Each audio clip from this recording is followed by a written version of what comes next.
Hello everyone! Welcome back to my vlog.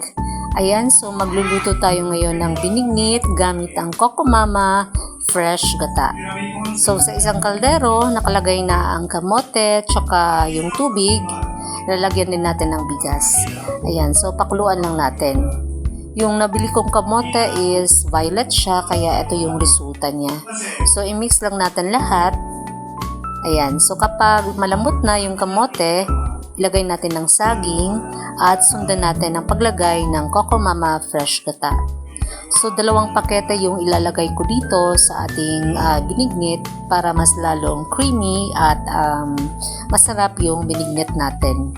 So pag halu-haluin natin siya, take note, katamtaman lang yung init niya para maluto yung gata, no? Para mas masarap ang ating binignit. Ayan. So, nilagyan ko na rin ito ng sugar para mas lalong sumarap at tumamis yung binignit natin. Kahit na kulang siya sa ingredients, no? So, sasarap pa din to kasi gamit natin ang Coco Mama fresh gata. Huwag kayong mag-alala kahit kulang yung ingredients na gamit natin. Ayan.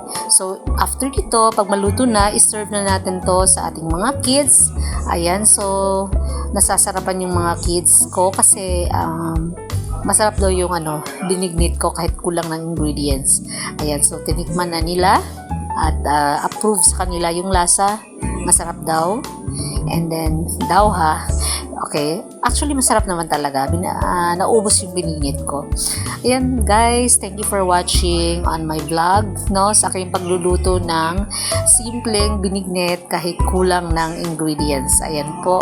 See you on my next vlog guys. And sana po ay masaya tayo ngayon sa ating 1 month or 2 months vacation. Ayan, thank you guys. Thank you for watching. See you on my